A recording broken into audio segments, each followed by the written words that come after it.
And we're live. Good evening, everyone. Welcome to Holy Crap, the Vlogcast. Vlogcast that comes from a skeptical point of view to answer some of the questions of why. This vlogcast started as a combination of spite and the Streisand effect because I don't like beer, but I keep trying. You want to know why? Because the question is, am I going to find one that I like? The answer is, I don't know. But I keep trying. He's a glutton for punishment. That too. I'm your main host. I'm known as Shujin. You can pretty well find me everywhere under that name. That's Shujin. Hi. Thin group at the moment. There's some reasons for it. From the Midwest of the U.S., Brigid, good evening. Evening. And at the moment, that's just about is. UnrenownedTech is otherwise busy. Joseph may end up showing up. I mean, it is Oh Dark Stupid in the morning over in Paris. I don't know if Joey's going to make it. It says that he's online, but I didn't get anything from him, and we'll see how it plays out. So it's good to have you guys with us. As always, if you check in with us while we are recording live, this is important. I'll explain in a little bit. You can, of course, join us on the YouTube chat and let us know how you're doing. So that means that Stephanie, hi, glad you're able to get everything sorted out for yourself. Felis, hi. Also, good morning. Good to have you guys over there. The reason why I'm having a little bit of fun about the timing thing is that our nice, close, warm, personal friends over there at Cognitive Dissonance, congratulations, you're about to crack the 600 episode mark. And I sent in a recording to congratulate them. Brigid, did you listen to it over there on the Discord server? I did. I think that I pretty well summarized everything that we had to say to them, didn't we? Pretty much. Mm-hmm. I thought that was awesome. Yes, we will see how that plays out because Lord knows they're probably going to take a listen to it and go, this guy again? I still don't think they're gonna show up. No, and that's all the more reason why I felt like I could get away with doing that, because what's the likelihood that they're going to show up? Yeah, it's pretty freaking low. Yeah. But the door's always open for them. Yeah. Just not the back door. I'm sorry, that was last week. I could have made that joke. Whatever. Anyway, so I made an executive decision this week as far as to what beer I was going to be trying out. This week, I am trying out the Von Trapp Vienna Austrian-style lager. Why? No other reason other than I just made an executive decision and I decided which one I was going to pick out. So, there it is. Yeah, there it is. That's all nice. And it's a short can, by the way. It's just a little bit over one hand high. It's, 12 ounces. Sorry. 355 milliliters. I'm sorry. It actually shows both of them on it. Doesn't have a deceptively pretty misleading label like the other one did. Oh, God. Yeah, we were talking about that. My friends and I, we were talking about that last night. Oh. Because, all right, reminding you, last week we went to a new restaurant that had recently opened over here in Buffalo, a German brew house. I forget exactly what it was called. And I tried their gold lager, which apparently they make on premises. It was good. It was good. It was another one of these heavy ones, kind of like Guinness. And I've actually gone back to Guinness a couple of times, which is kind of surprising. And I've kind of liked that. So, I made that one my select, select try it out kind of thing. So I didn't drink on air, if you will. And the one that we were talking about, because we were talking about it also with my friends tonight, the one from north of where I live, up on the Niagara Peninsula. Oh God, that was horrible. The fact that it tasted like grapefruit, that's what it was. It wasn't supposed to. Oh, I poured a little bit too much foam. Oh well, you know what? It's fine. It's fine. Well, so for whatever it's worth, Will Wheaton is also a Guinness man.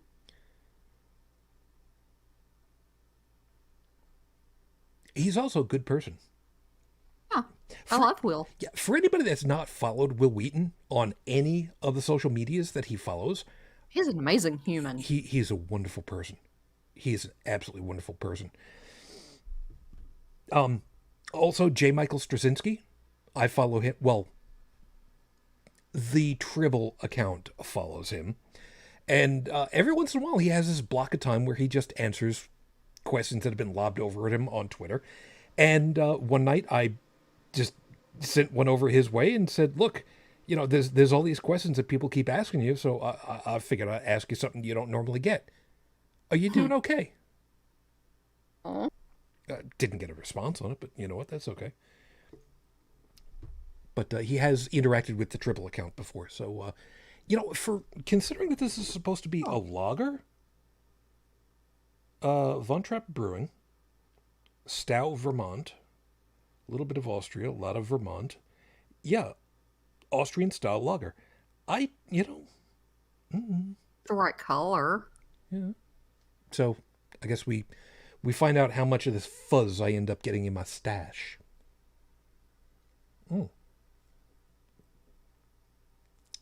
And I just realized I didn't get an overwhelming smell from it when I first opened it. In this day and age, that is almost concerning, but you know what? It's kind of beer, but not quite. It's got a little bit of beer, a little bit of bitter to it. I don't know that I necessarily like it. Probably not. But I don't know that I necessarily hate it. At the very least, not yet. Well, you know what? We'll find out as time goes on, because that's the way that it works around here, isn't it? All right. So, excuse me. Before we go ahead and get into stuff, as a reminder, I will have the horrible scopes for you guys when we come back. I did go look up information on Raif Badawi. There is no new news. Except, and this is kind of annoying, there are concerns that he has symptoms of COVID for the last 2 weeks. There have been other instances of COVID in the prison that he's been in, which does not lend things to being really wonderful, to put it mildly. But there is no change in his incarceration, that being the case.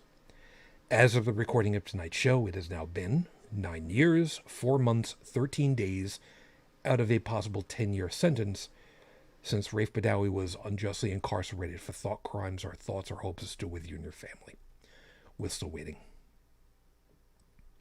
So, with that, let me go ahead and get you rolling for tonight's episode, and we'll kind of roll from there. So, with 5 minutes on the clock, your 5-minute freestyle starts right now. Superstition. First thing that comes up for me when I hear that word is Stevie Wonder. Well, Stevie Wonder, it's a great song. The fact that Stevie Wonder played pretty much everything on that recording session is just amazing to me. But that's not what I'm talking about this time. We're coming up onto Halloween, and of course, Superstition plays a lot into that. And Superstition is, in and of itself, not necessarily a bad thing. It's just not a good thing. There are certain things that, you know, just don't make any kind of sense whatsoever. Don't break a mirror. Well, I mean, you really don't want to do that anyway.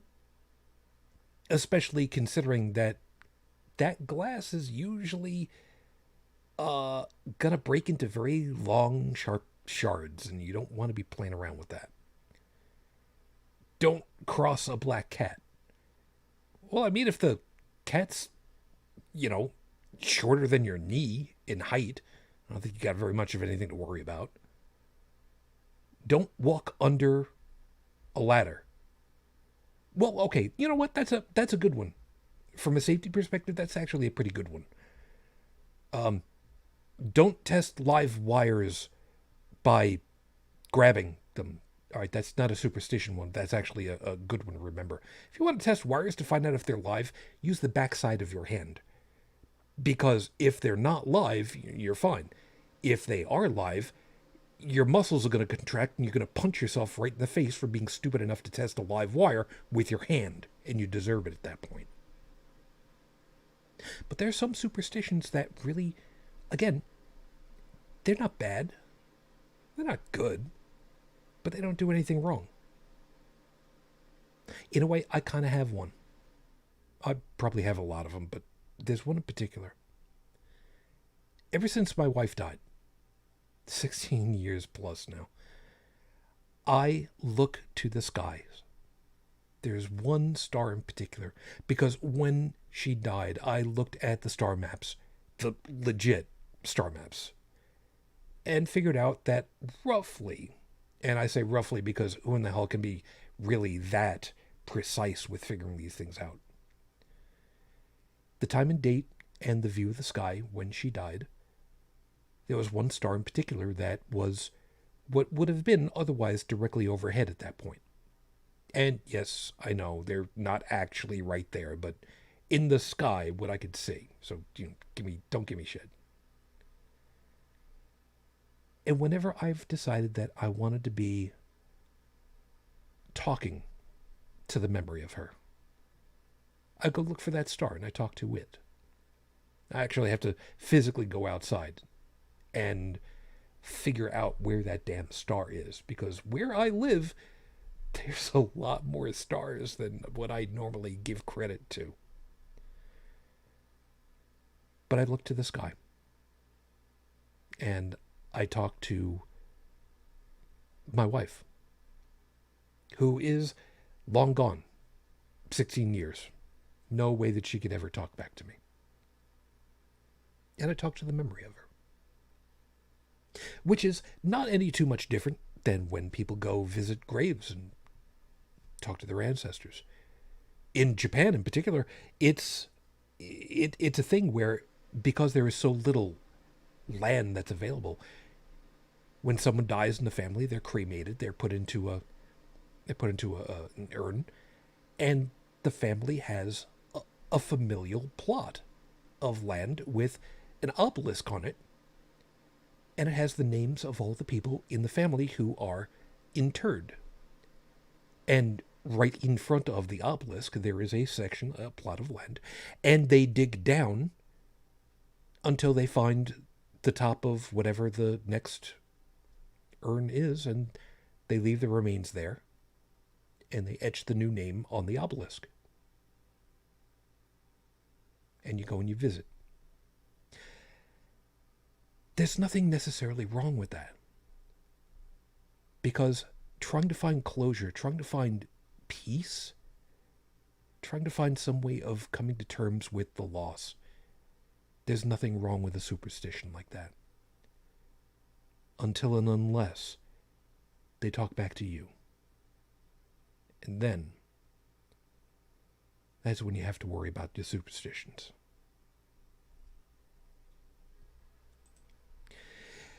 It is now episode, where is my show title? There it is, 381. Religion is now Frankenstein's monster. I really should have made that like 2 lines instead of just one along the bottom. I should really do that more often. Whatever.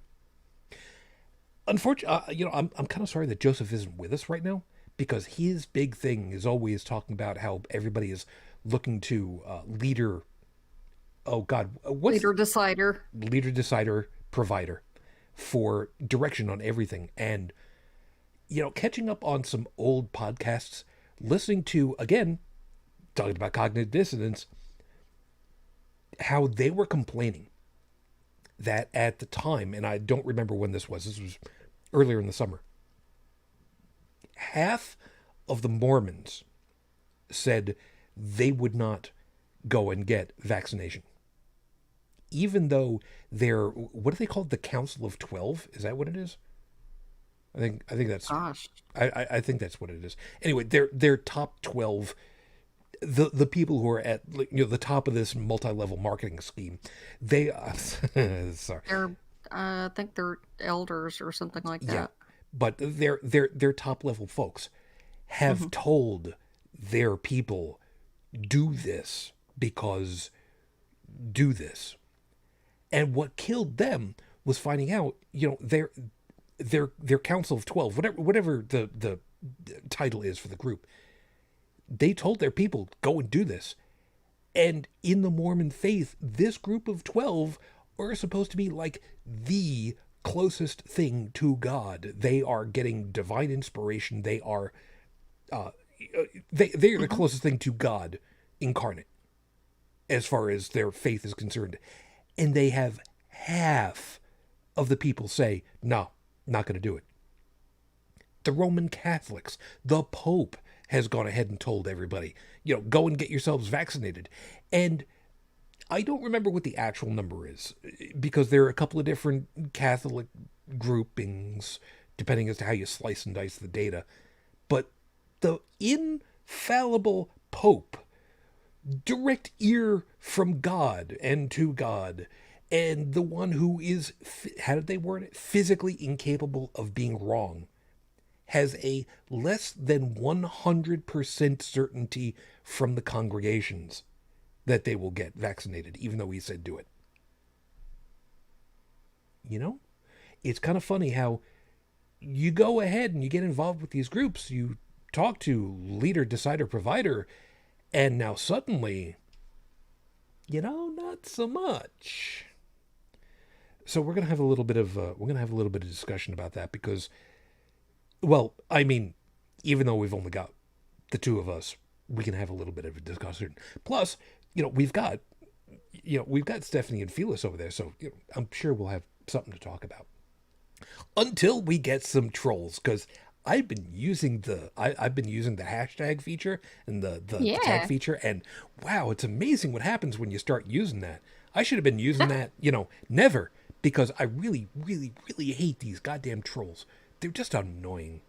And I say that from the standpoint of, not that I'm angry, it's just, guys, really, whatever. They still find us anyway, especially on our Easter episode.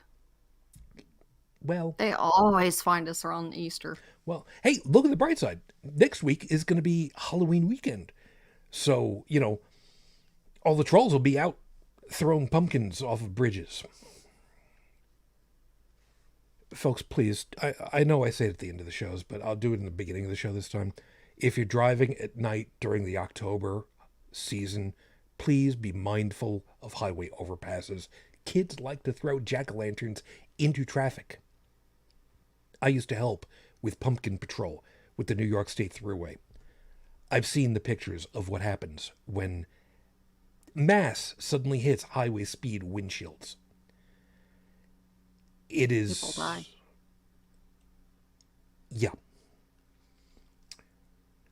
The worst part is not people die. It's people die eventually. Keep that in mind. So with that happy moment out of the picture, how about we just go ahead, get the horrible scopes, and then we can actually get into the you people are stupid. So we'll go from there. So for those of you that are ready for it, here you go. Here's your big opportunity. If you know what your astrological sign is, cool. Those of you that don't, make it up as you go along. Roll a d12. You know what? Ask your smart device to select one for you. You might be surprised what will come up with you. So let's get you rolling over here. And these are actually written a lot easier than they were last week. Trust me. Aries, that piece of work you've been trying to remember is called The Vitruvian Man. It was made by Da Vinci around 1490. And just like with musical earworms, you will not be able to stop thinking about that piece. Enjoy. Taurus, a piece of space debris is up there waiting for you. Don't give it the opportunity to get you. Stay on Earth, where it's safe from flakes of paint whizzing by at 17,000 miles per hour. Where there are psychopathic, homicidal, pissed-off hornets and ass needles of stability death. Safe. That's not the word. It's not safe? No. Stabity. Ass needles of stabity death. Ass needles of stabity death. Stabity has 2 B's in it. See, the problem... No. No, see, the problem is it's got the red on it because Google thinks that the word is stability. Ability. It's stabity. Yes, stabity. Ass needles of stabity death. Remember that. It'll be important. Actually, right now, oh crap, that's right. This is about the time of the season when any sugars are going to be swarmed by what's left of the yellow jackets and hornets and wasps and stuff. So, yeah, be careful. Keep We that in do mind. have murder hornets. Yeah. Yeah. Gemini. Smoke coming out of your car isn't always a bad thing. If the car is generating it on its own and it's exiting the tailpipe, that is bad. If you're using a smoke generator and pump it into a rubber hose in the engine and you see some leaking out, okay, change that. Smoke coming out of your car is always a bad thing. Go get that checked out. Cancer Moonchild. Halloween is right around the corner, so you better get your tricks ready for the kids about to show up at your door. Get out your Nerf gun and add an aluminum electrolytic capacitor to the front of the dart, making sure the leads extend out the front. You don't want to have them out the back, okay? Once charged up, it makes for a simple shock dart for those greedy little kids. Yeah, I misspelled a word over there, but you got the right idea over there. Yeah, and like I said last night, I would love to see that happen. 50 volts out of a capacitor into some poor kid's arm. I want to see that happen. That plastic bucket's just going to go all over the place. Better than a taser. Well, now see, with a taser, the whole thing is just, you don't want that. You just want just one. Just one. Leo, in British, oh yeah, Stephanie, I was not thinking about you for this one, by the way. I was thinking about somebody else. In British English, it's called a tracksuit. In the Americas, it's a sweatsuit. Contrary to its name, it is neither a suit appropriate for a business environment, nor is it supposed to be worn around others when you've been sweating in it. This time, the Brits got it right.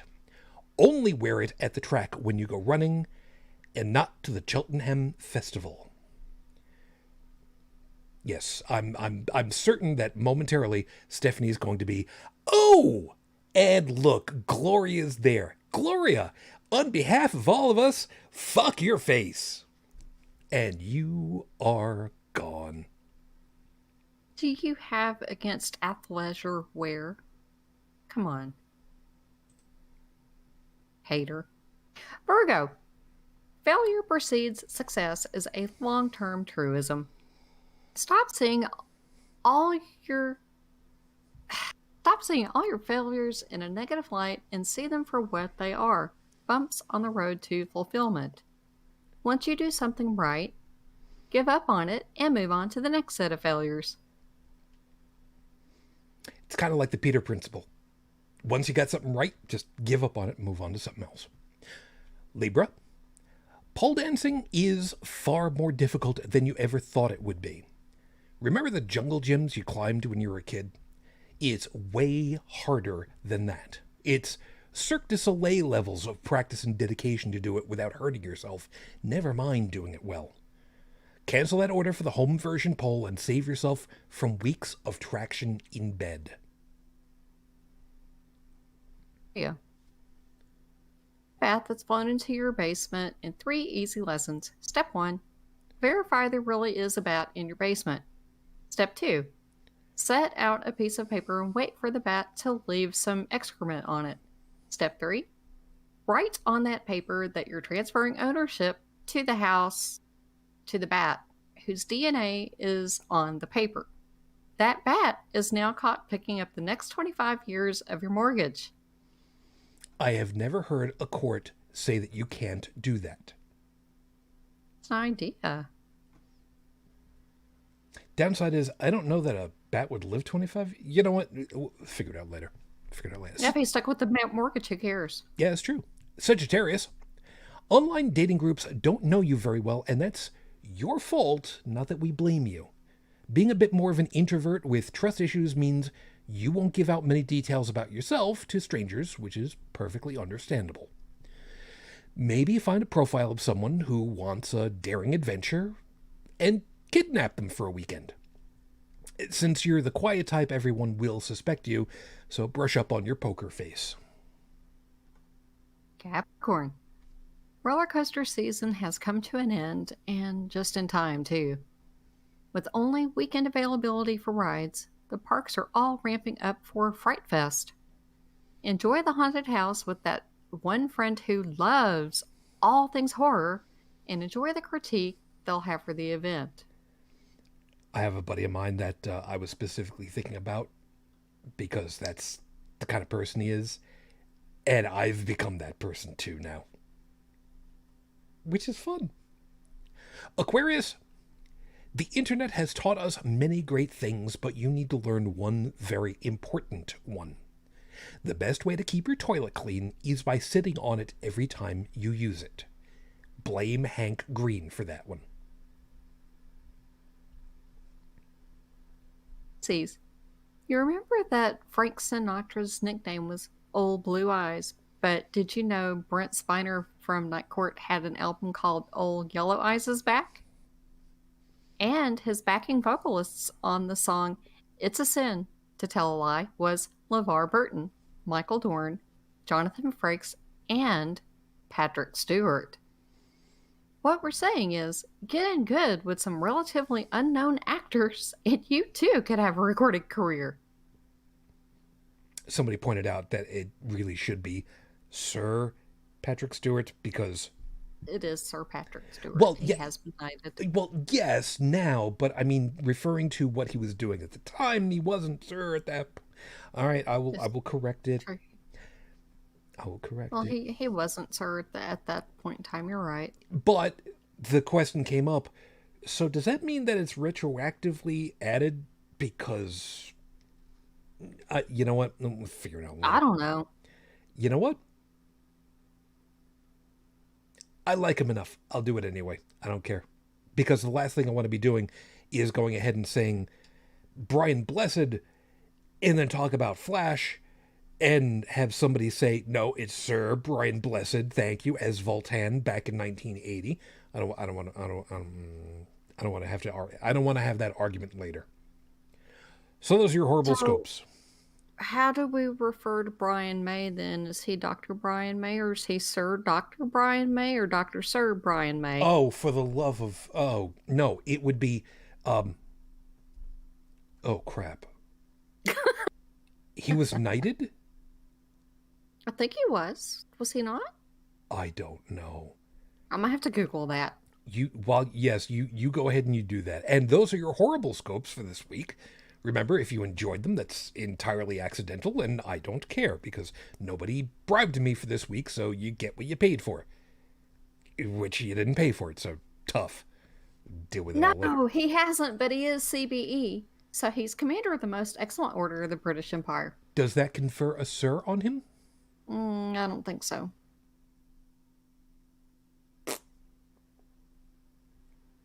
Oh, well. Oh. I don't understand UK peerage. Yeah, it's okay. I'm sure we'll figure it out. Anyhow. Oh, and Stephanie was saying, I could do with a tracksuit for next Monday when I'm off for scans. No metal fasteners. Stephanie, I understand that it's like right around Halloween, but somehow the idea of you wearing a suit that's held together just with Velcro makes me think of the Chippendales dancer guys ripping off their pants. I really didn't need to have that thought in my head. So, thanks, I guess. Deal with all that later. Anyway.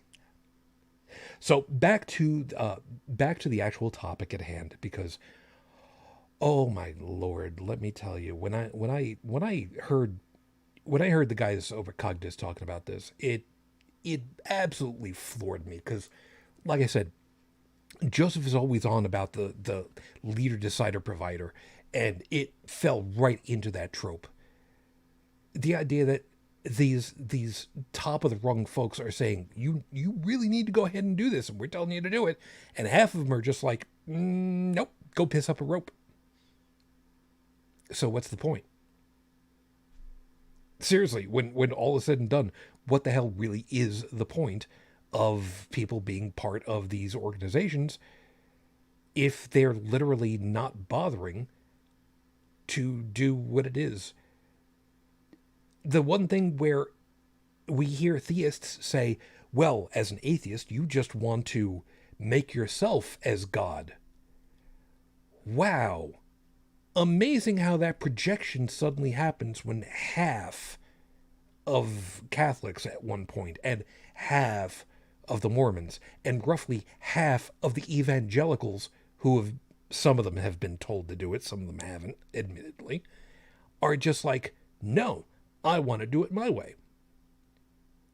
Man, you want to talk about them worshiping themselves as their own personal God? Geez.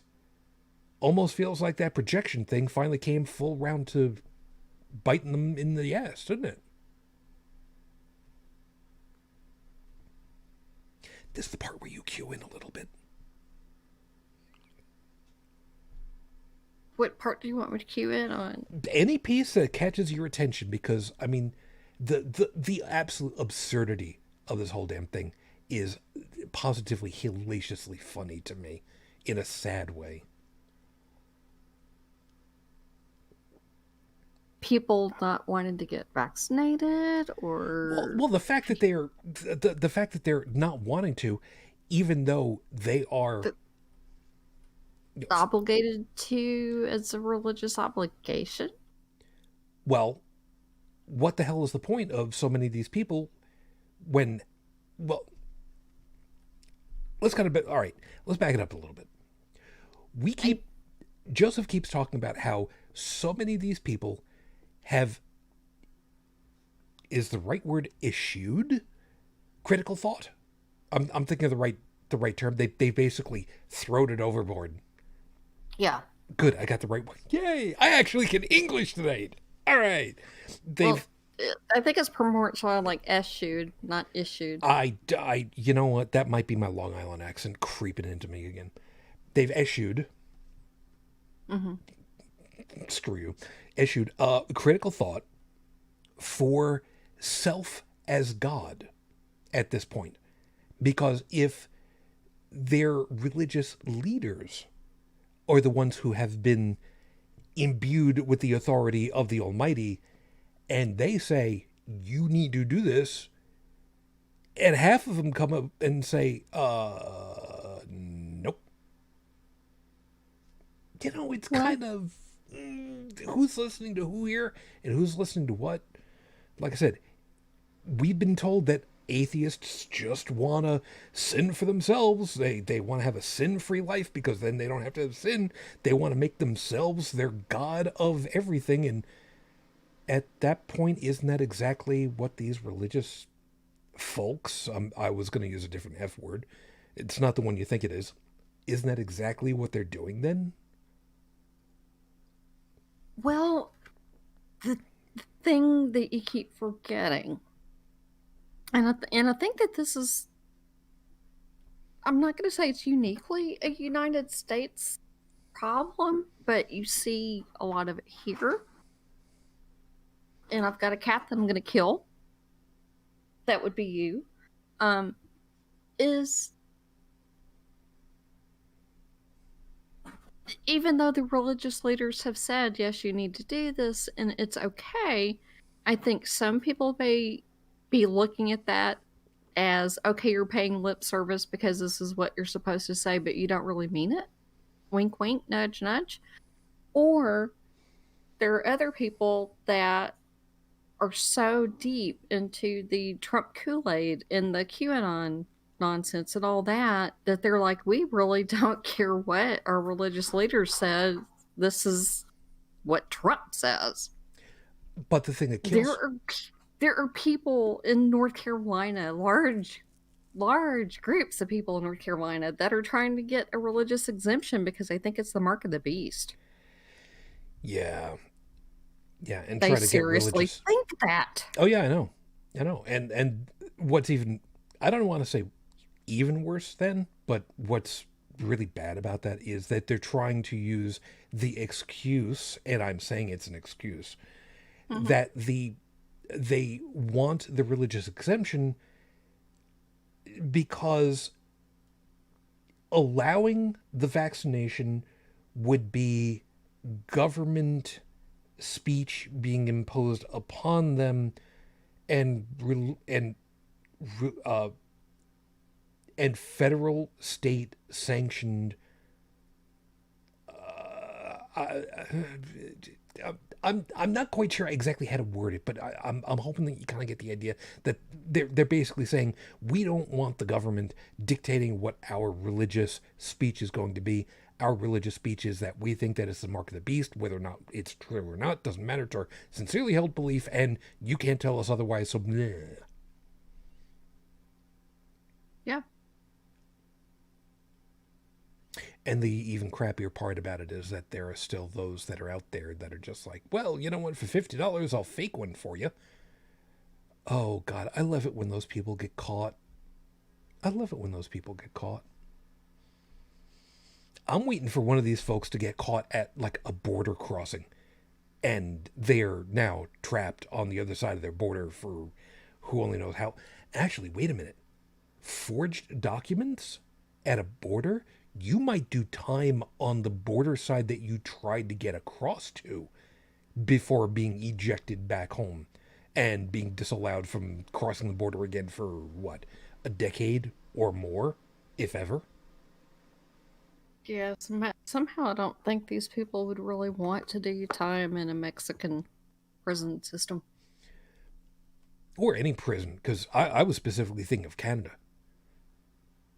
Well, Canadian prison might not be that bad. Mexican prison would be a hellhole. It's true. Yeah, there is that. That's true. But it would be a shame to, get busted up in Canada and be banned from, crossing the border again for, 10 years, life, whatever it is. If you ever wanted to immigrate there, then that would screw that up. Oh, tell me about it. That would suck. Yeah, it would suck. And for the record, by the way, yes, the American dollar goes further in Canada, and you really want good maple syrup, you want to go to Canada. If you Hmm. don't, if you have never tried poutine, you need to go to Canada, get yourself some good Canadian poutine. Because A, you will go through calorie overload, and B, it'll be enough calories to hold you over so that you won't need to wear basically anything other than sweatpants or swimsuit, actually, through most of the winter, because you'll have so many calories and you're ready to burn off, it won't matter. God, I miss going across the border to get myself. Yeah. Harvey's Canada. Hi, guys. If you guys would love to go ahead and support us, we would love to take your money. It won't happen, but I mean, I would really love for that to be the case. Yeah, we could even send you live video, to anybody who donates money for us to go up there and get Harvey's. I will do this show nude. Yes, nude. I'm not going to move the camera at all, and I'm not going to stand up, but I will do this show nude. Okay, mostly nude. I will at least put a towel on my chair. I mean, I know I'm the only one that's sitting in this chair, but I mean, it's only the right thing to do. So, whatever. Hi. Yeah, I don't know what I think about this beer yet. I mean, it's warming up. I don't know that it's necessarily warming up to me, so to speak, but I mean, I haven't put it aside and said no. I'm not drinking it. Didn't run to go pour it down the drain. Nope, not yet. Probably won't. I don't think it's Yeah, one that I'm going to go back to, but yeah. Excuse me for like 30 seconds. I'm gonna have to go get a cat away from this computer equipment before I kill her. I'll be right back. not a worry. Sorry. So the things that's been annoying me about this whole piece is trying to understand why these people would be in the situation that they put themselves into in the first place. It's really, really tough for me to make any kind of sense out of it. And I know full well that there are people who are going to be like, well, you're trying to make sense out of a nonsensical situation. And, well, yeah, I mean, I've done tech support for so long. That's kind of my general modus operandi. That's kind of where my brain goes to first. Have you turned it off and turned it back on again? That's me. But trying to figure out why these people would put so much into these people who are supposed to be, again, I'm gonna keep using the expression, leader, provider, decider. They put so much into them, and they still come back to it all, and they're just like, I'm gonna go ahead and do what it is that I'm gonna do because there's a higher calling than the authority that you supposedly have according to the great almighty. And it's really hard for me to wrap my head around because, I mean, we don't do that. And by we, I mean, generally speaking, very large brush here for a second, atheists and skeptics, those who are outside of there is a guru up above us. Because for skeptics and atheists, we don't have a guru. We have some really good teachers. Perfect example. Good teachers. People like Dr. Feynman. Who went ahead and said, look, if you go ahead and you have an idea and you test that out and you properly do the test, and the test comes back and says, no, what you thought was wrong, well, your idea was wrong. There's just no two ways about it. If it doesn't agree with experimentation, it's just wrong. So, Dr. Feynman was wonderful at being able to do those kinds of tests. He knew his stuff and was a wonderful person to try to convey it. Dr. Tyson, also another one. Although he has been super cagey about using the A word, he's somebody who has been very good about trying to explain. Science communicators are really difficult to come by. And Dr. Tyson's done a pretty good job. Is he as good as Dr. Sagan? No. No, that is an incredibly high bar. Carl Sagan was a man for the ages as far as trying to convince people about prospects. I mean, he was able to convince NASA to put the golden record on Voyager. Not just him. He was the one who convinced them, almost him exclusively, to put video imaging on the Voyager probes. NASA didn't want to do it. It added more complexity, but they finally relented and they did it. He was the one that convinced them to turn the damn thing back around towards the sun, possibly burning out the sensor to get the picture that we now know of as the pale blue dot. And what amazing goddamn prose came out of that from him. Is it religious? In timbre. But in content? No. It's humbling. What he wrote was absolutely humbling in the grandest possible way. And did we listen to every word that he said and obey it because it was Carl? No. No to both. Because he was one person who had a lot of great ideas. He had some bad ideas too. He was human. But he tried. And ultimately, that, I think, is the grandest part of the human experience and the human spirit. To try. And that's why I find this whole situation that we're in, that we're talking about very specifically, so terribly ironic. These people not only gave up their individuality, their deciding process to people above them. They relinquished it because it hurt their feelings. Amazing, isn't it? I heard you back. Did you see? Yeah.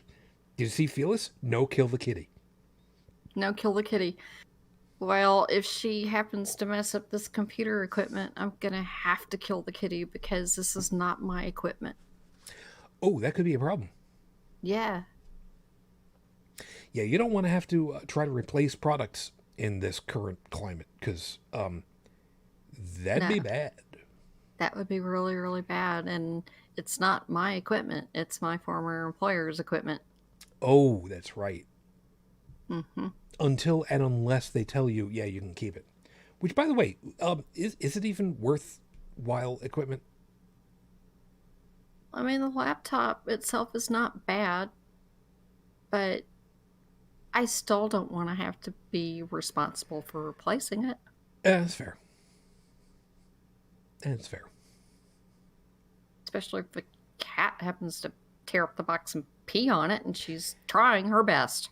That would be a problem. Yeah, that's good. Have you considered using a Nerf dart with a capacitor in the front of it?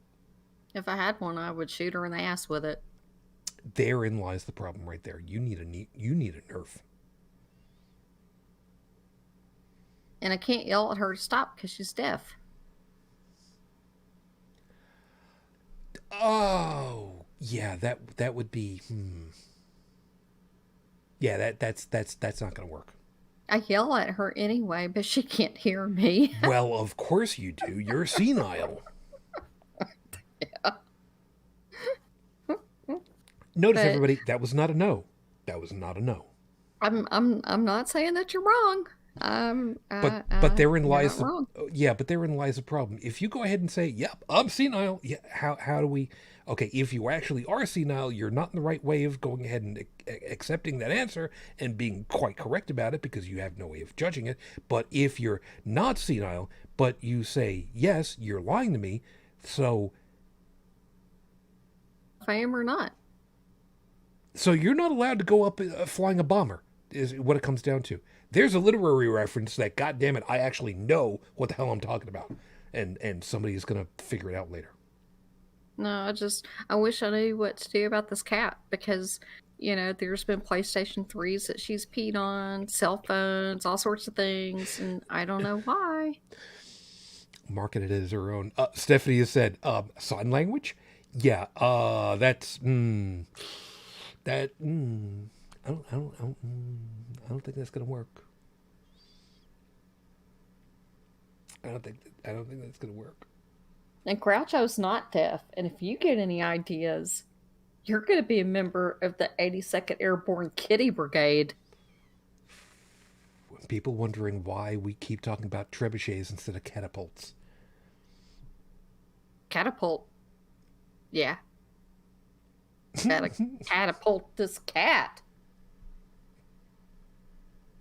I'm sorry. As a complete aside for a second, I have to make mention of it now that I pulled the catapult out of the thing because I was about to say I love my cat. Pull. I found out, by the way, History of the World Part 2, because Mel Brooks is not yet dead. Thank you. Mel Brooks is apparently working with Hulu, I think is who it is, on doing a series for History of the World Part 2. I'm unhappy with this, but you know what, Mel wants to do it because Mel can do it. All right, you know what? Fine, whatever. It's all good. We love you, Mel. It's going to be a real sad day when you leave. And Betty White, God damn it, somebody wrap her in bubble wrap so she can make it to 100, please. Yeah. Every time I see her Oh, I know. trending on Twitter, my heart stops. You and me both. You and me both. Oh my God.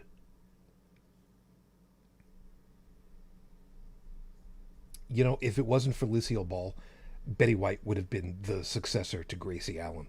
Seriously.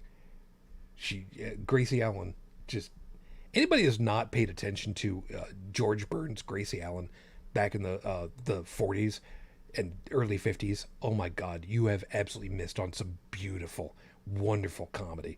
You really You really should go ahead and pay attention to some great stuff. Anyway.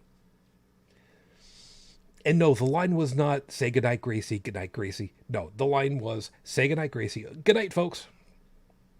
I know, I had to look it up. It's a thing. Anyway. I think this whole thing is just, another manifestation of Trumpism on steroids. That man, I hate to even say that, Yeah, I know. has been such a cancer on, not only civil discourse, but just, all of the attacks on Everything. science and the media and everything else. And what really blows my mind is these 74 million people lived through the same 4 years that the rest of us did, and they don't see it. And I'm thinking, how? Yeah. Yeah, you and me both. How can you not see? Yeah. I mean, I literally had been thinking about it recently. I had the memory of Inauguration Day come up in my head. Reminding you, Inauguration Day was just, oh, well, would you look at that? 8 months ago. No, wait, 9 months ago. I can't math. Leave me alone. 9 months ago. It was 9 months ago where the son of a bitch, and I'm going to get away with saying it this time, went ahead and simply door dashed. Am I thinking of the right term? When you get a whole bunch of folks together and to a restaurant and you just dash on the check? Dine and dash. Dine and That's dash. what you mean. Yeah. He basically dined and dashed out of the White House. He didn't bother waiting for the new first couple to come in. He just closed the doors, locked the door, chucked the key somewhere, and said, screw you all, I'm out of here. Even though when he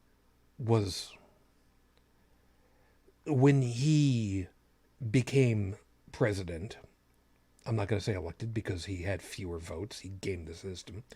Fight me on this one. I don't care. He was brought in. He was visited. He got the chance to meet the couple at the time, which was the Obamas. Thank you very much. And it must have... I'm going to get in trouble for this one. I know I'm going to get into trouble for this one. And I'm going to use this... God, I have to explain. I have to explain before I say it. Because I want people to understand where it's coming from so that they understand where it's going. If it's racist, don't say it. I have to, and I will explain the why first. Because it needs to be completely and utterly in context. When Ishmael Brown was still with us, and god damn it, I miss you, man. Rest in power, man. I still miss you like crazy. Ishmael Brown from Angry Black Rant. Some time ago, I got in touch with him because one of the shows that we were going to do was very racially charged. And it had to do with stuff that was happening, I believe, for the civil rights era and whatnot. And I was really uncomfortable with trying to figure out, should I use the terms that were used in the day while describing what was happening in the day? Because I was absolutely on the fence. Should I do it because the historical context needs to be kept, or do I just use the truncated version of, whatever the letter word is? And Ishmael Brown told me, in no uncertain terms, and I'm almost directly quoting him, you absolutely use the words. And the reason why was for exactly the reason that I was saying.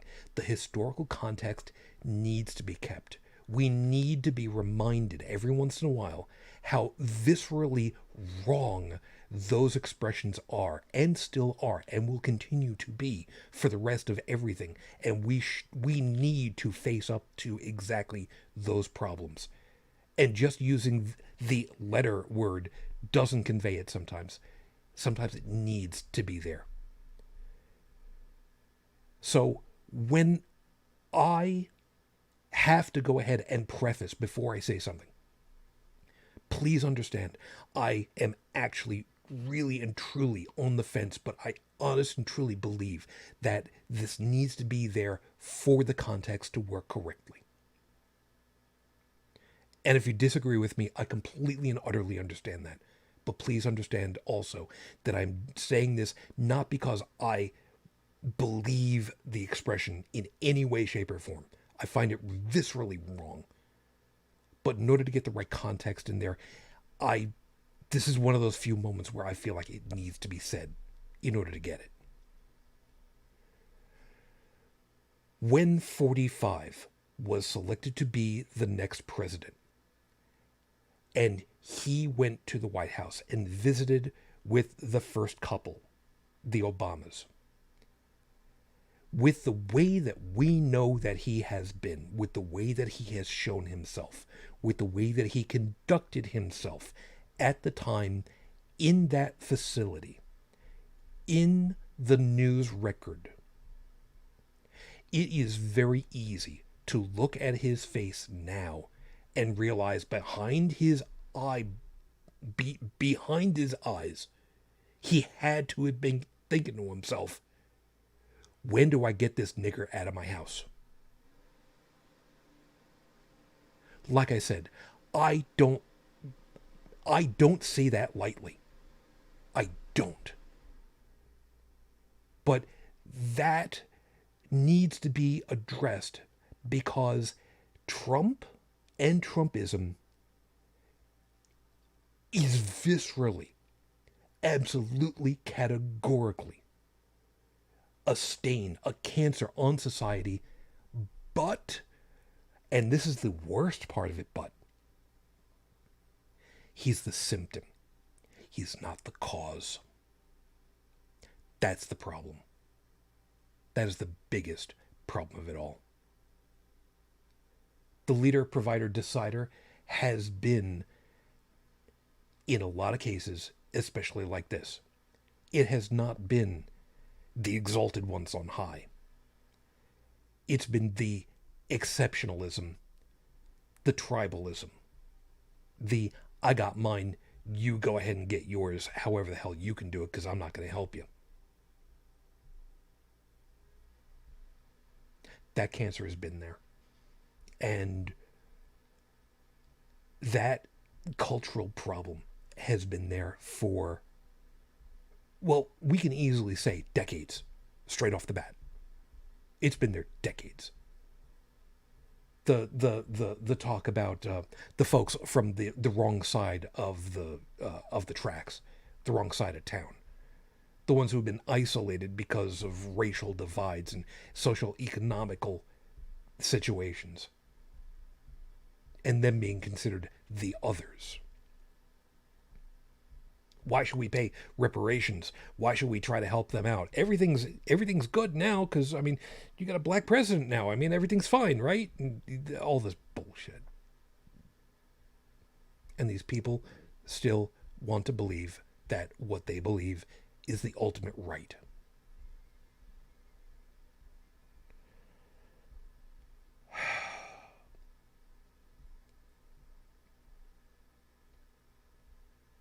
I know some people are going to be really upset with me for having said it in the first place.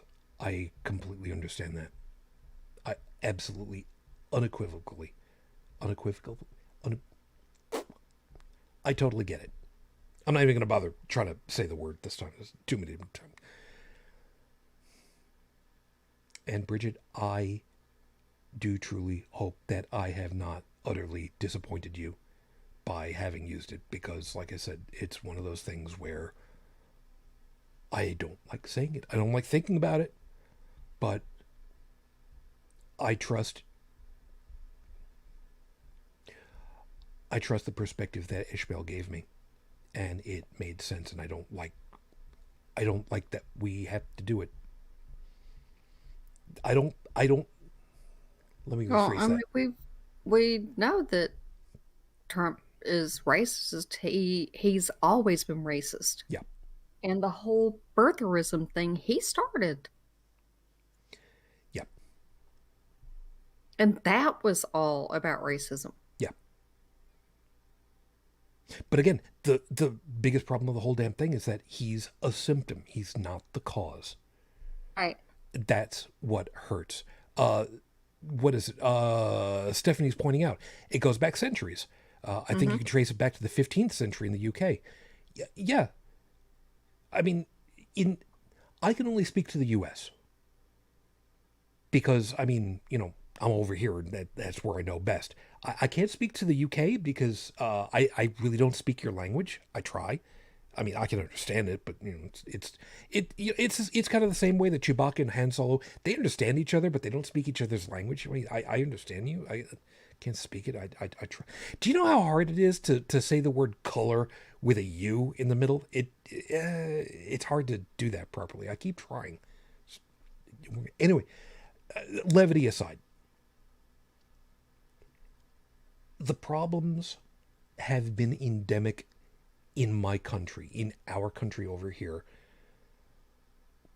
effectively since its formation. It's not supposed to be. According to the letter as writ, it's not supposed to be. But there it was. And then emancipation happened, and everything's going to be fine now. And the states found their ways around all that bullshit too, and they found ways of getting around all that so that it didn't have to be, equal. And then we had to get through almost 100 years to the civil rights, and even then, it's still not right. And here we are. 50 years later. And yet again, we're still waiting for the stuff to work straight. And any advancements that we have made in the last 50 years are being rolled back. Yeah. Yeah. There's something I also want to point out. Some people will look at television.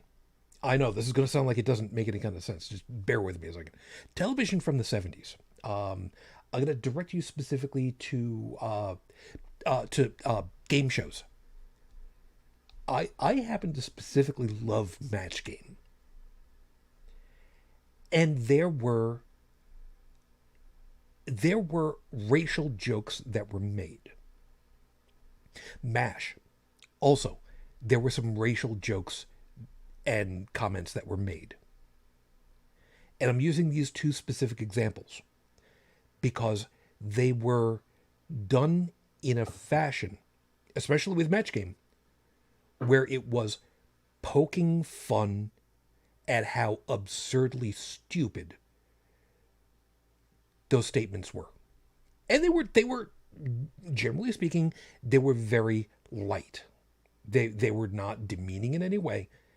They were using absurdities to show how absurd those stupid things were. They were diffusing it. Kind of the same way that, again, History of the World, Part 1, used all kinds of different stereotypes to poke fun at society. Because Mel Brooks is a goddamn genius. But, we leave that aside. But how do we do that today? We can't. We really can't, because we don't have the try to do that now. Too many people are at each other's throats. And unfortunately, in some cases, it's institutionalized hands at throats. Or fingers at triggers. I'm not quite sure where I'm going with that one. I'm sure somebody will figure it out later. But we want these things to go the fuck away. Yes, I'm using my F here. Because really, I mean, that's really what we want. We want people to be thinking.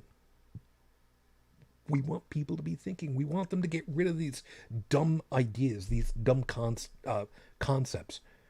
We want them to be thinking. We want them to be understanding.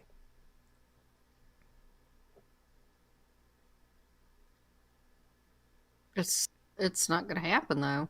I mean, we've got too much tribalism going on in this country.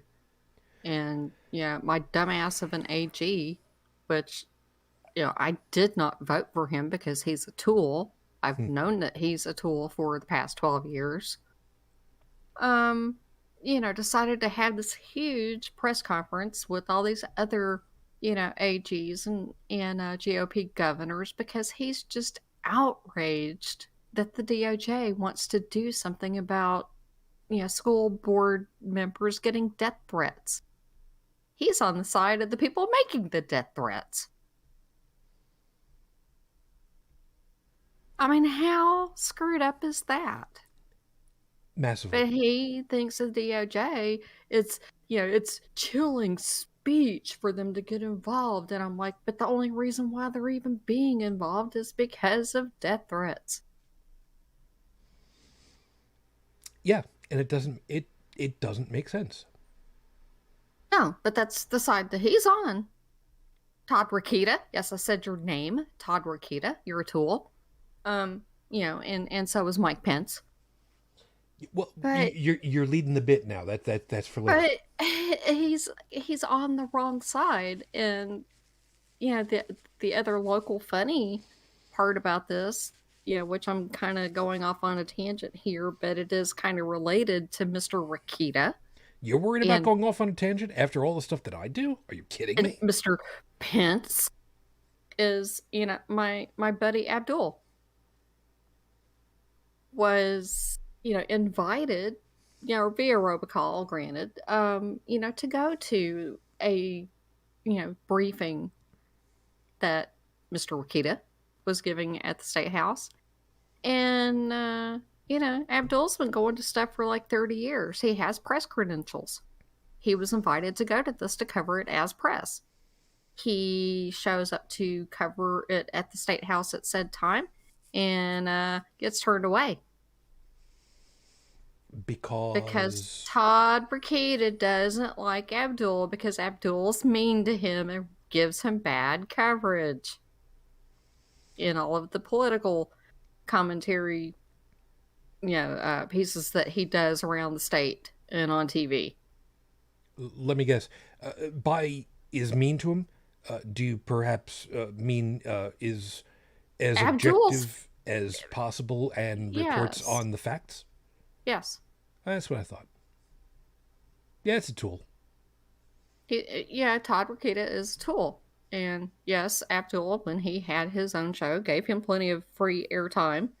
As far as if you're campaigning, you can go on and, give your platforms and blah, blah, blah. And he would ask questions and it was very unbiased. But when Todd Rokita has done some really boneheaded things, then Abdul has written commentary about it. Either, on the cheat sheet or, in the Indy Star or what have you. And Todd Rokita got his fifis hurt. And so he's like, you're not allowed to come cover my press conferences anymore. But he won't give a reason why. But now the Press Association is like, you owe Mr. Shabazz an apology, Mr. AG, but it hasn't happened yet. No, it's not going to. No, it's not. But I'm sorry, Mr. Rokita, you're on the wrong side here.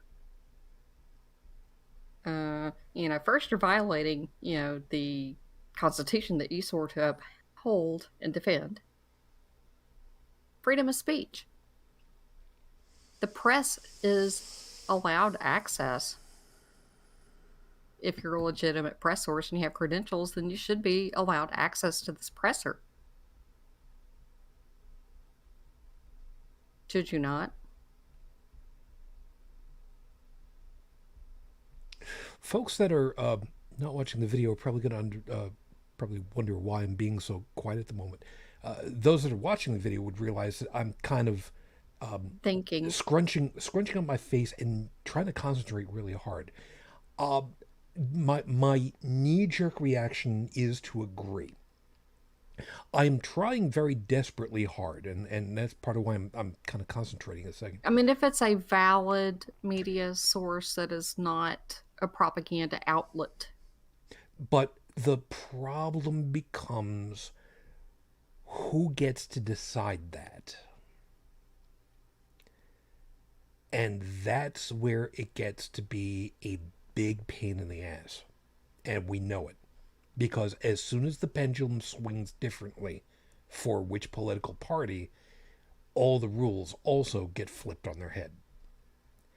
And when Looking at a long-standing credentialed member of the press, for 30 years oh, that has covered all the administrations. and again, like I said, my knee jerk is, I'm with you.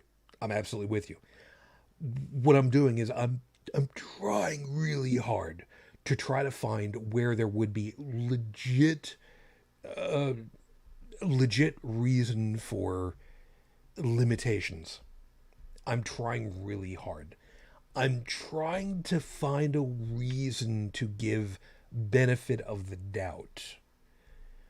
And I'm going to admit right now, I'm having a really hard time trying to find one. But I'm trying. Like I said, I try to learn. I don't think there really is one. I don't see one. I mean, other than being an attorney, I mean, that is his job. He is a political commentator professionally, has been for 30 years, and has had access to all of the politicians in the state for 30 years. I wonder. And he's covered, like if there's a convention, whether it's Democratic or Republican, he gets in every time. Let me pitch this one to you for a second here. I'm wondering, just follow me. I'm wondering if there's the possibility that not wanting this person in the press pool so that they can't ask a question that, if they answered, could be potentially used as evidence in a proceeding of law enforcement later. You see where I'm going there? But I don't even think he was going to be asking questions. I think he was just there to legitimately cover the event. Well, now, see, if there were questions that were being answered, people will, in a press pool, will typically, while they're waiting to be called on, they will start calling out questions and just arbitrarily. And if somebody picks up and a group start to pick up on the same question, it starts to get real uncomfortable when the press pool wants to keep hammering on a particular question and the same question and the same. Because we've seen that with, people like Sean Spicer. How many people were actually at the inauguration? The most people. Well, no. How many people? The most people. Yeah. You get where I'm going with that one. Which, by the way, thank you, Sean. That was so entertaining. Am I allowed to use the F word again? Yeah, it's your show, and there's only 2 of us, so. Yeah, good point. Hey, Sean, go fuck yourself.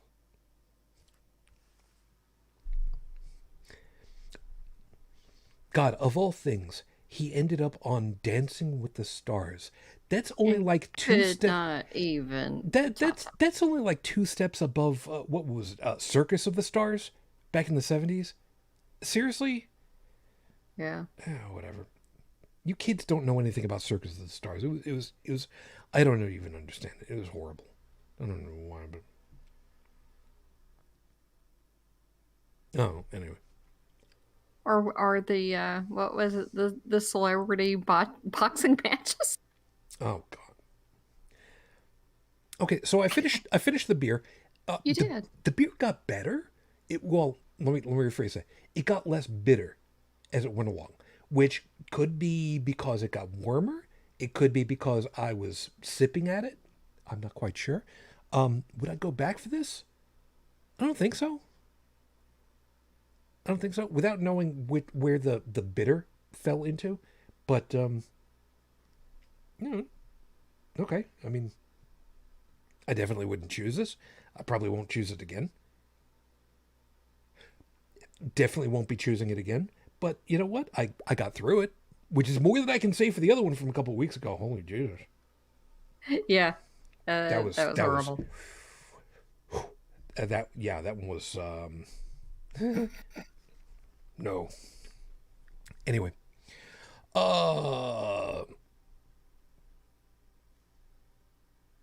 Fearless was saying that she had the video froze, but audio's okay. You know what? I don't. Okay, I don't know. Yeah. I don't know. I don't know. I don't know. But if I find out any more on the Abdul, Hakim Shabazz saga, I will fill you in. Oh, I would love to hear. I went and left word with the Mr. Toole myself and said yes, he needs to make a formal apology. We're waiting for it. That's fair. That's fair. That'd be very entertaining. And there are several opinion columns now out in the Indy Star and other papers that are also saying, excuse me, where's his apology? He is due one. Yeah, there's that. Fearless is saying, oh, right on topic, hon. Perfect. Is there a beer you like? The only one that I've found to be entertaining for me has been Guinness, believe it or not. I've gone back to that a couple of times. I don't know that there's been anything else that's really caught my attention, but this one's not. And again, reminding y'all, I had said I'm not a beer guy, so for me to go ahead and say I don't like a beer, you know what? That's kind of my default position anyway. So not lost anything. Some people like beer. So, okay, it's not mine. I'm trying to remember? Did I like the Blue Moon? I think I liked it. You said it was okay. Yeah, I think that you one said I did. Although I didn't have an orange with it because I didn't know. Yeah, but you said that you could drink it. That it was okay. So. Yeah, I think so. I have to think about that. Maybe one of these days I'll actually go back and find all the ones that I did like and see if I can get some more again. Yeah, that one actually, I'm not a beer person either, but that one was actually, fine. And Bill Robbins is the one who had, bought that for me, made that recommendation. And for a non-beer person, it was decent. Yeah, there's that. By the way, I do have to wonder, if you're not a beer person and you're not a beer person, why do you keep torturing yourself with these beers? Because I want to be able to say, I've tried. As an aside to all that, by the way, two things. One, piss off for giving me all kinds of shit because I'd never tried Dissonance before. Screw you. And two, in kind of that same vein, I actually bought, I know, instant. You really shouldn't have instant. I actually found an inexpensive box of instant grits to try out for the first time. Mm-hmm. If I remember, I think it's grits with jalapeno in it, I think. What? I need to double check. I don't remember which one it was. I found it at a closeout sales store called Big Lots. I don't know. We'll see. Jalapeno grits? No. Cheese? Maybe. I don't know. I gotta kind of check it out. Big Lots. It was great because there were so many things that were. I bought so much soup over there because there was some soup that I particularly like. They had sausage gravy in a can. For biscuits. Brow is cocked up. You can't see it, but I've got one eyebrow raised. I don't blame you. Because I looked at it and I was just like, isn't that effectively flour and lard? I know it's not lard, but just humor me, an old man, for a second here. I mean, that's effectively what it is in a can. Goo. Yeah. So it's just like, yeah, no. Nope. No. But, you know, so, so like I was saying, the rationale is that I keep trying because I would like to find out. Maybe there is something I like. Probably not. But I keep trying. On the other side of it, I'm not going to be trying rutabaga anytime soon because, I mean, no. But, you know, Have you ever tried it? no. They're good. No. The first time I ever heard the term rutabaga was after I moved up here, and we saw. we're gonna go off on a slight tangent for a couple of seconds, folks. We need this. When I was up here, and my wife and we had the TV on PBS, and we were watching the PBS televised showing of the play Into the Woods, because the rutabaga is mentioned in the play. Spoilers for anybody that can track it down for themselves. We both had to look at each other in disbelief and ask each other, did we just see what we thought we saw? Because the costume for the big bad wolf was anatomically correct. I shit you not. I still want to find that scene so I can confirm, but I am 99.99 repeating sure that what we saw was an anatomically correct big bad wolf suit. So there. And that was, oh God. So it was Into the Woods. I don't remember if it was Broadway or not, but it was New York. It was, oh God, I forgot who it was. That was the witch. Oh God, I forget who it was. It was oh God. Oh, damn it. I'll remember later. I'm sure I'll remember later. Anyway, we'll figure it out. I'm a girl from the South, okay? And I'm still tripping over the rutabaga thing. Remember, I was from the burbs of New York City. The term never showed up for me. And by the way, Felix is saying sausage, grease, flour, and milk. Mm-hmm. Well, yeah, but if you put it into a can and it's shelf stable, it's goo. Well, yeah. That's why I was saying I can make some fresh sausage gravy that will knock your socks off. Don't ship it to me. I won't ship it to you because then it'll turn into goo. In which case, why not just get it off the store shelf? Yeah, that's a good point. By the way, you know those big cans of Arizona iced tea? You know, the big, tall, sweet Arizona iced tea? Usually like $1 in the store. Just, you know, 99 cents. Yeah, 79 cents. Wow. So I thought about getting something, but I didn't. Because I really shouldn't have that because I've got so much coffee as it is, but whatever.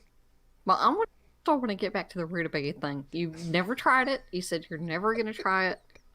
It has the consistency of a boiled potato that's not too mushy. I've heard that. It's sweet. It was like a carrot. It was described to me as an angry potato. It's not an angry potato. It's sweet like a carrot. It's like a turnip, except not bitter. It's sweeter. Okay. Reminding it's like you a really big turnip.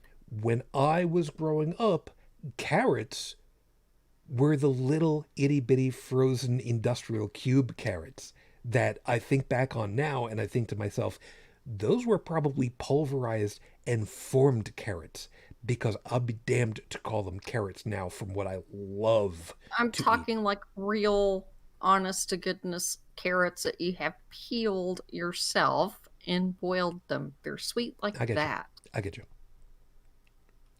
And have the consistency of a cooked turnip, but they're not bitter like a turnip. Okay. And you can cut them in really big squares. And I bet if you ate one, you wouldn't even know what it was. You wouldn't go, it's a rutabaga. Maybe, I don't know. Maybe put a birthday candle on the top of it. Have a birthday rutabaga. I don't know. Figure it out later. And reminding you, I am somebody that I had to be convinced to try sushi and sashimi, and it turned out I actually liked it. Most of it. There are some fish I do not particularly care for. I don't like eel. Yeah. I don't like cephalopods. Uh,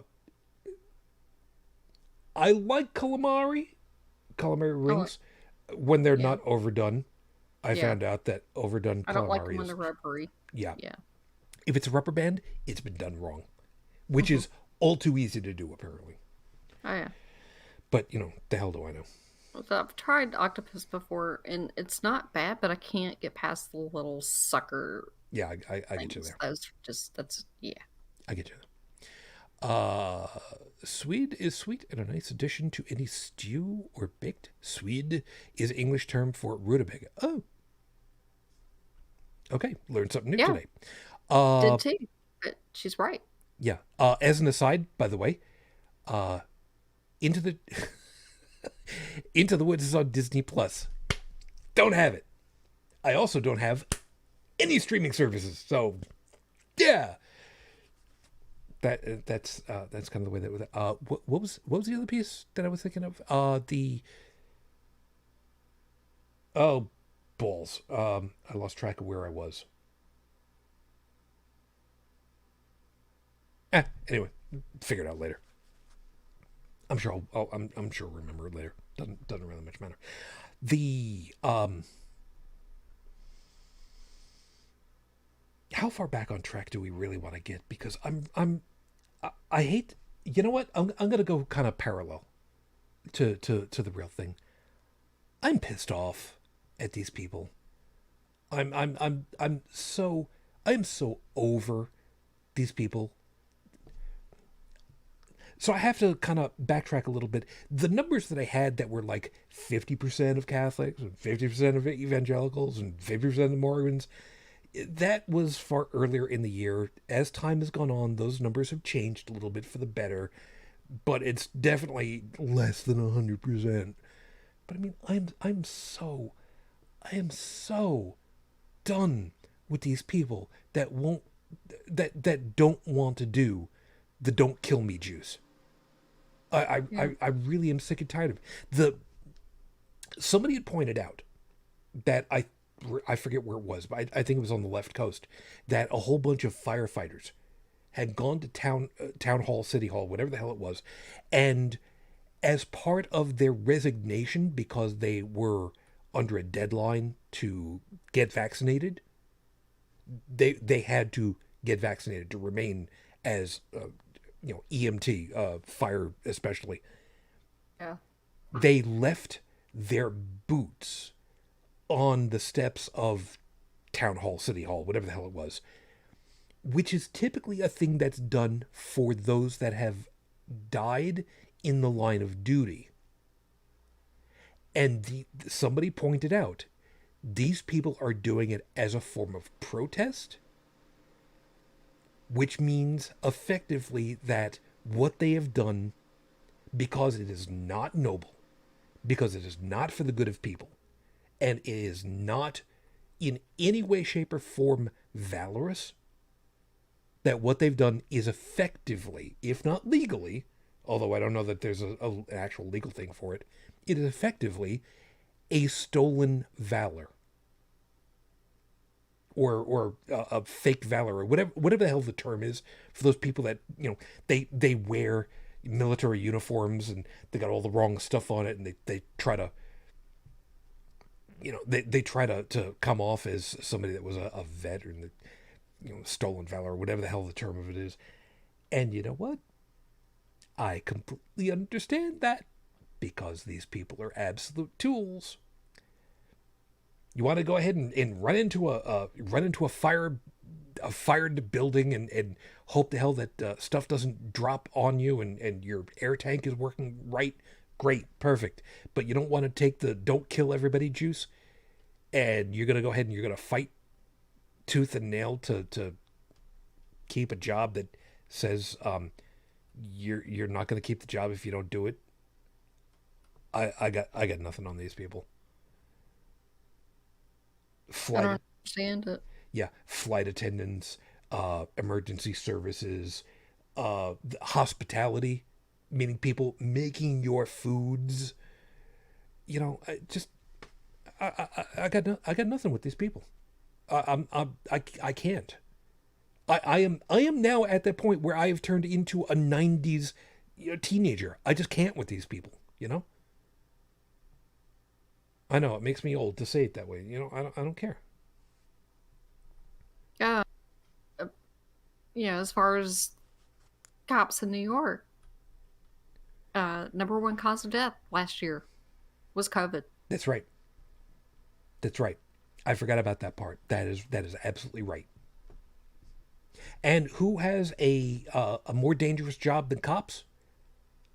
Well, let's see. Do we have an 8.5 by 11 sheet of paper? Doesn't matter because you're going to need a legal pad to start off with. If memory serves, amongst all of the other jobs that have become that are more dangerous than police, if memory serves, I do believe that lumberjack is up there above them, and the other one that I remember in particular, waste collection, was very specifically above them. And after finding out that See that? some waste collection, some garbage trucks will spontaneously ignite their payloads because of mixing chemicals. Oh shit, I had never thought about that until I saw that. That was goddamn terrifying. Wow. I hadn't thought about that either. Yeah, because you remember when you go cleaning your bathroom, what are you not supposed to mix? You're not supposed to mix bleach and ammonia. And if you've got a whole bunch of liquid chemicals in the backside of one of these trucks, what could There's possibly spill all together? sorts of. You could mix some chlorine gas. Amongst other things. Yeah, exactly. There have been some of Hey. them that have literally had exothermic reactions happen, and the whole damn thing starts going up in flames. Yes, Ew. I remember my chemistry. Exothermic reactions. Yes. I just hadn't considered that, but yeah, Yeah, you're right. I hadn't either, and then my my YouTube algorithm suddenly brought me up stuff that was terrifying because of something to do with weird stuff happening from driving and accidents and whatnot, and that was one of the things that came up, and it was like, holy shit, how the hell would that have happened? And I started finding out a little bit more, and it's just like, damn, yeah, that definitely qualifies as a hell of a lot more dangerous. Yeah, just just just that. By the way, Stephanie is saying, I can top that, Shujin. I do not have a television. I don't know that that's necessarily bragging rights, but I mean, whatever you got to do to get away from paying the tax, that's fine. They still have the Well, television tax out there, don't they? Yeah, they do if we because that funds BBC. Yeah, if we didn't have one, I wouldn't miss it. yeah, there is that. The television that I've got right now is hooked up to one of my old phones that is only right now being used for playing stuff off of Plex,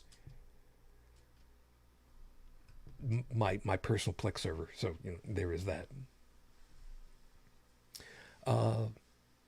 Actually, the biggest threat to garbage collection is being hit by a car and crushed against their vehicle. Yeah, yeah, there is Ooh. that. That is far and away more likely to have happened, and I don't like saying that. But the concept that chemical reactions would happen, the fact that they don't happen nearly as often as I'd be afraid that they might. Yeah. Because I mean, let's face it, chlorine gas, that's nasty. Hmm. I mean, there's no two ways about it. And if that stuff, gets around to people who are driving around the thing, that's that that's a bad call into, hey boss, I'm not gonna make it into work today. You know that's a bad thing. Burning your lungs. Yeah, Oh, and Stephanie's saying they do still have the TV tax and headed to 200 pounds a year. You know, 200 quid a week. Annoying, but then again, it funds BBC.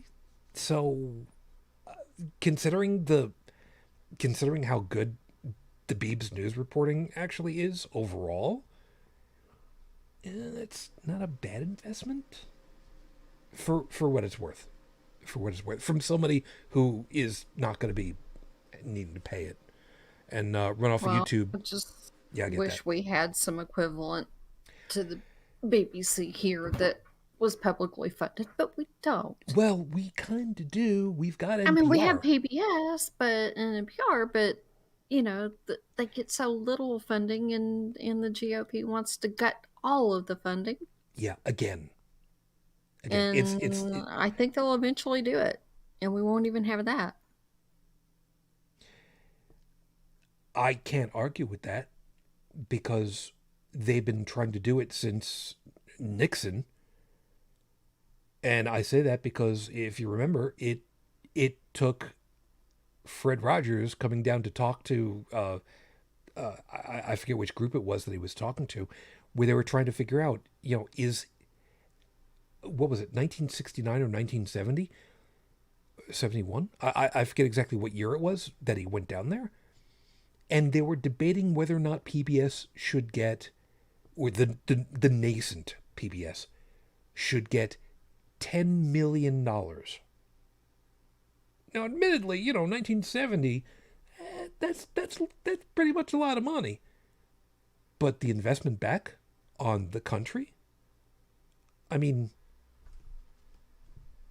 we had some of the greatest people in innovation and technology in those years after that grew up on some of this stuff.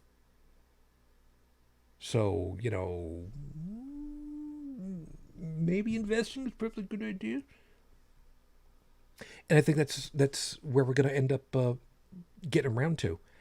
BBC's gone downhill after a decade of the government. Yeah, I heard about that.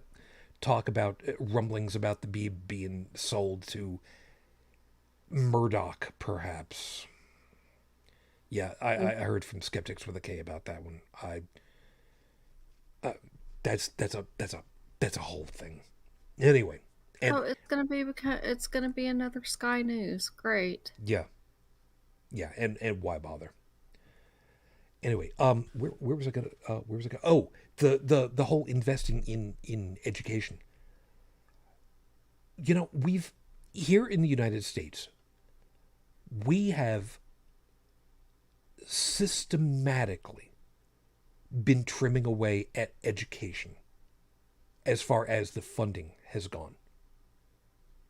And it's even worse than that because for the United States, there is no national standard as far as to what people should be learning at what point in their careers in education. It's handled not even state to state in some capacities, although each state has their own Department of Education, and all of the different districts are supposed to be in line with whatever the state says, although there does tend to be some kind of wiggle room that happens with some groups. And we're only dealing with public education. We're not dealing with private. We're not dealing with post-secondary. We're not talking about college, university, that kind of thing. Primary education, secondary education, grade school, or even pre-K up through what should be graduation from high school. Roughly 18 years of age, roughly 12 years of education. So to that end, the funding has been whittled away over the decades, and I can get away with saying decades. The expectations have been changed a lot. What is expected to be taught has changed over the years, because of course it has. There's some things that I ended up learning that were good for me long term. Some things that didn't necessarily need, didn't really take. I got a lot of flack when I was growing up because of the choices that I made. I wanted to learn how to play an instrument. I thought violin, I wanted to do guitar, but guitar wasn't offered. Violin came up my way. I stuck with violin up through high school. And then I branched out like crazy. I took cooking class. It wasn't home economics, it was cooking. And I learned some about how to cook stuff. It's good. I was in 7th grade, and it was the first trials in my district at the time for teaching secondary language at 7th grade. And I took Spanish. I still remember. I still remember enough that I could probably read Spanish with some knowledge. A lot of stuff I just didn't get because I didn't get. Do I feel that I missed out on stuff? I don't think so. But I look back on stuff now, and there are most assuredly some things that were not drilled nearly enough. The esoteric idea that science is not a body of knowledge. Science is a methodology to learn what to put into those books. Was never something that was given to us. Admittedly, we're now talking about, the 70s into the 80s. And, who the hell was talking about it like that to kids? Now we really have to be making sure that that's a well-known commodity for kids now. I was never...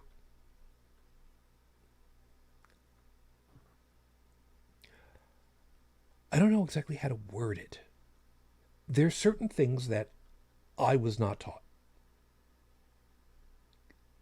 And the biggest thing that I am sorry did not take as much as it should have was the English, the course in English that I took. Would have put me into either 7th or 8th grade.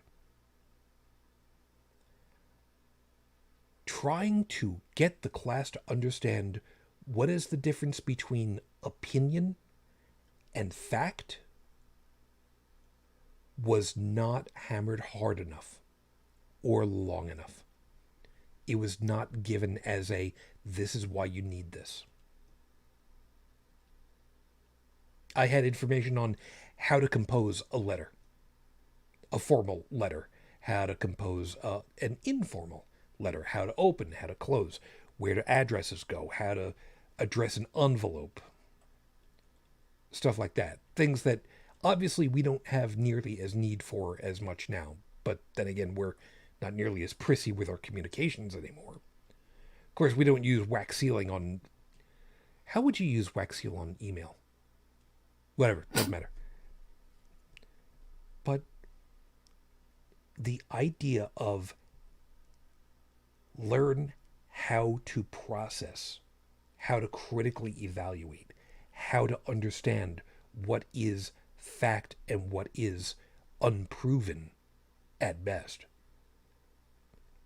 That's something that I think has kind of fallen by the wayside.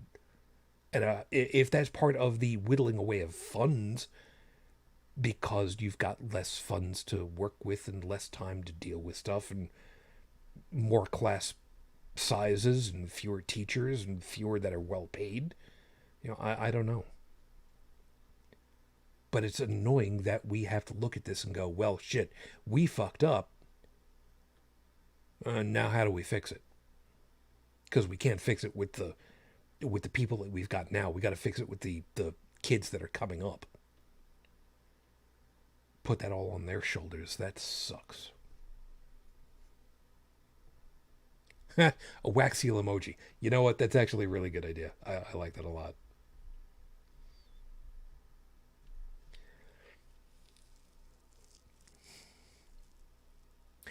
And even Phyllis is saying, kids come out of school not able to handle personal finances, home economics, personal safety. Society changes a hell of a lot faster than what our education systems can. Yep. But there's certain pieces that really don't. And the whole what's opinion and what's fact. Oh my God. Can you just conceive of how different things would be now if that was something that was hammered harder? If it really took at a societal level, at a national level. I absolutely cannot fathom how much of a difference there would be.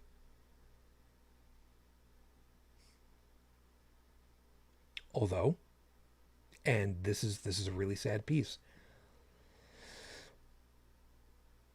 more critical thought, more proper understanding of what is opinion and what is fact, or, like I said before, what is minimally unproven, would be the death knell to mythology, to religion. Because more and more people would not stand for being lied to. And the sad part of it is, with the uncriticality of people in these religious groups, deciding that it's okay for them to get together, they're kind of killing themselves off. And I really want to feel bad for these groups. But it's hard for me to feel bad about these groups when another piece of me is saying, they made their bed. What are you going to do?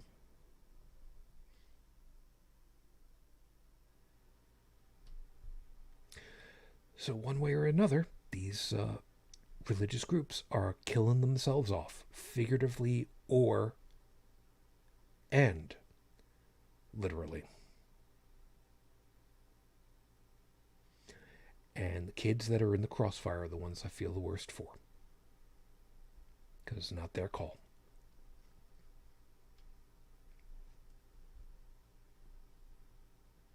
We're getting close to the top of the hour. What do you want to finish off with? Because at this point, I'm just gonna say that I can't think of anything else that I need to say.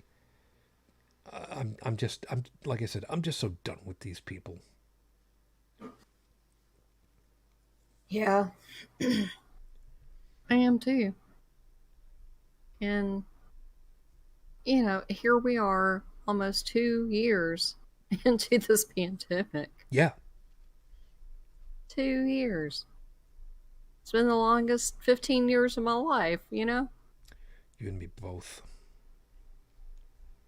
And because of these people, and they're not wanting to, take the don't kill me juice, and not wanting to wear a mask and keep their distance.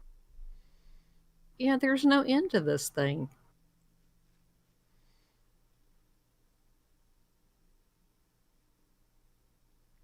I'm tired of it. I'm done.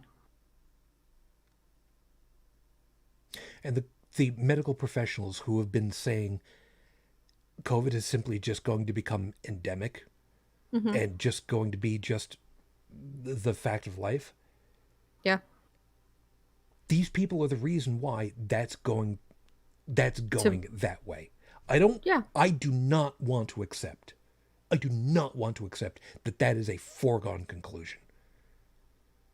They were able to stop the goddamn thing in its tracks and eradicate it in New Zealand by taking the moderate steps of staying the fuck at home. Stay the hell away from everybody so that it doesn't get spread. Yeah. They contained it, they stopped it, they kept it out. Because once they had it solved, okay, everybody, you know what? The thing is gone. You want to go out and have yourselves orgies and whatnot? Cool. So long as nobody else is coming in from outside, Oh, right. Yeah. Kind of a metaphor for what happened with Australia with the cane toad, isn't it? Now they've got problems. Yeah. Yeah. And they got it again because people came in who were infected. I'm not going to say that they intended to do it. I'm not going to say they didn't, but it doesn't have to be that way. What was it that the Kennedys had said? Some people say why. I say why not. I'm paraphrasing. I probably got it wrong, but I mean, you get the idea. It doesn't have to be this way. It didn't have to be this way. So we're stuck with it For now. because you have that segment of the population. The ones who think that they are so exalted themselves. They think they are the high and mighties. And like I opened up with, they now have exalted themselves to be God of their own lives instead of anybody else. They take direction from themselves, their own pleasure, which means they are simply listening to their, am I thinking of it right? Their id? Is that the one where it's the I want, gimme?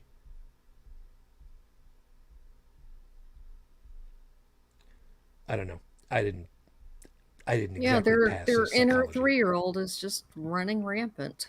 That's you know what? That's the best way of putting it. We're going to use that from now on because I don't remember I don't remember what the was it Freud that came up with the id, super id, ego, whatever the hell it was. I don't you know what?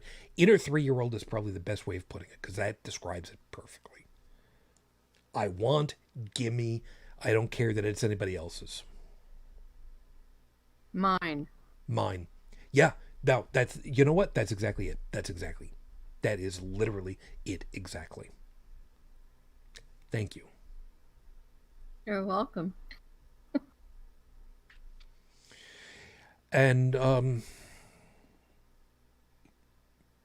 just to cover it all over there, like I said, Phyllis had said about the personal finances, home ec, that kind of thing. Stephanie had said, had agreed. You know, it's called dumbing down because the uneducated are easy to fool. Yeah. It was Yeah. deliberate. Yeah. You cannot convince me otherwise. As somebody pointed out, whenever it's got to do with education, how are we going to pay for it? Whenever it's a matter of pew pew missile shoot, it's never even a question.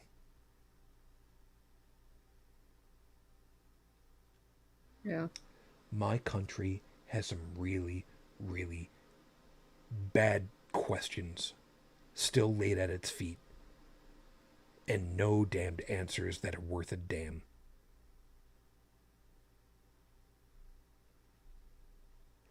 I don't even want to close with anything in particular because this is one of those few times I'm angry. I'm just blisteringly angry at this whole damned affair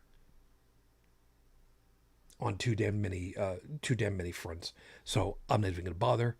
I think right here, right now is all that we can do. Because, damn it. As always, everybody, thank you very much for being with us tonight. Hope that you had yourself, I don't want to say a fun time, because, god damn it, this particular topic is not fun. But I sincerely hope that you found something worthwhile in all of our perspectives, and you find something worthwhile to think about for yourself on the whole damn thing. And who knows, maybe you can actually convince some people to think about stuff, preferably without a clue by 4 to the back of the head. Or if you go ahead and you do that, just remember, we didn't tell you to do it, and no witnesses. So, keep that in mind. Well, and never, ever, ever take any kind of advice from a podcast. Yeah, including information on how to make napalm at home. Don't do that. Don't do that. Yeah, we most assuredly will tell you don't do that. I'm mentioning about that because, believe it or not, I know, I'm stalling for time for a second here. One of my YouTube things that popped up was somebody who showed how to make homemade napalm in a mason jar because they were using it to kill a hornet's nest that had been burrowed underground. You know, a yellow jacket nest. Hmm. Okay. Huh. I don't know if it's a good idea that anybody knows how to do that, but it's I will only say is this much. It is surprisingly easy to do. And there is no freaking way in hell I'm going to explain how to do it. Twice. Mm-mm. Remember, back when Mythbusters was talking about thermite, and they're just like, it's real simple. You take blur and you mix it with blur. And they blurred out what was actually on the labels on the containers that they had. Although it turns out it's really easy to figure out how to do that, but that's a whole other thing. Brigid, hi. I'm glad you were able to make it. As uncomfortable as this whole damn thing has been tonight, but oh God, how many? You know, do we need flashcards? Is that what we need in order to keep track of how many people basically need to be told to sod off and just go wank themselves? If it's flashcards or bigger piece of paper or Yeah, you're right. 8.5 by 11, single spaced. oh god, yeah, the list just grows longer and longer and longer. Um, hmm. Maybe we should just start making a wall of shame somewhere. I don't know. Yeah, we totally need to do that. And I know that when I used to listen to the I can never pronounce the name of the podcast. Is it I had it in my head. Uh Irreligiosity. I did it. Well That done. podcast. Thank you. Um anyway, they used to have their award the Skunk Dick of the Week. Ooh. And so I'm having a hard time thinking of like the top one for this episode. Uh hmm. Well, we got the easy ones right off the bat. Mike Pence can go fuck Uh himself because I yeah, mean, old Mike Pence, yeah, and the former guy. Steve Bannon, of course. oh Uh yeah, and all of goddamn hardline goddamn Republicans with their heads up their asses who said no, completely ignoring a subpoena is perfectly fine. There's no reason to hold in contempt for Congress. yes, what's his name? Steve Scalise. Yes. Fuck you. Yeah, here's another one.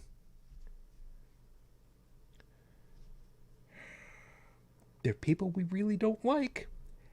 And it's not personal. It's because they're bad people. It's not because they're Republicans. It's because they're bad people. The people and they're hurting our country. And how can I get away with saying that we don't hate them because they're Republicans? Because Liz goddamned get your ass off of my shoe that's been kicking you, Cheney, has gone ahead and said, yeah, we're going to get to the bottom of all of this. And she's a goddamned Republican that I can respect. And Adam Kinzinger too.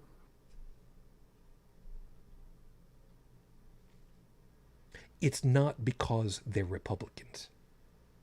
It's because all of those, how what was it, 200 of them are basically the ones that are saying, nope, it's okay, we can cheat, it's fine. Yeah. Yeah, you can all fuck yourselves.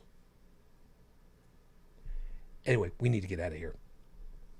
Thank you, everybody. You take care of yourselves. Fearless and Stephanie, guys, thank you. Get your sleep. And yeah, we will.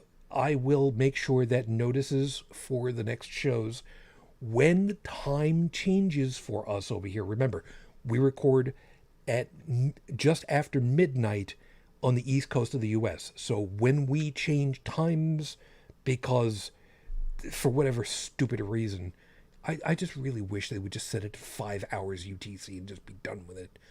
This whole Yeah. back and forth is just stupid. We've got time zones in the ocean for goddamn reason. Whatever. I'm not going to rant about that now. I'm not going to rant about that now. I'm not going to rant about that now. I'm going to rant about this after we get off the air. Hi. So we're going to get off the air. If you'd like to be in contact with us, take a swing over to holycrapthevlogcast.com. We've got all of our information over there, as well as the link for the audio version of the show when Dalan uploads it. And he does a masterful job of making sure everything sounds good. If you'd like to leave us a voicemail message or send a text message, feel free to do that over at 859-HCTV 554-859-4288-554. Please be safe. Like I said, it's the holiday season for Halloween. Be careful driving at night. Please be careful driving at night. We don't want you to get hurt because somebody's being stupid. But we'll be back again next week. And next week, being that it is Halloween, you know what? Maybe we should talk some ghosts and goblins and things that go bump in the night. Ooh. Chances are the thing that goes bump in the night is the poor bat that didn't know which way it was flying and it ended up hitting your window. That's a sad thing. But we'll talk about it. We could talk, like, I don't know, about really cheesy horror flicks. I think that's Or what we'll something. do. We'll go off of the usual, we don't want to talk about we will come off of the, we're talking about stuff that pisses us off, and we'll go ahead and we'll talk about stuff that's just fun. Because, I mean, it's Halloween, why the hell not? So, in the meantime, please take care. We'll see you soon. So, until that next time we're together, everyone, as always, I wish the peace I no longer have. I wish the strength that I've learned. I wish you well, my wife.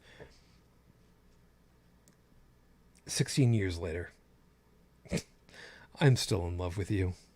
Well, Matane Fujin, I love you. I miss you. Dream of me. Till the next time we're together, everyone. As always, good night.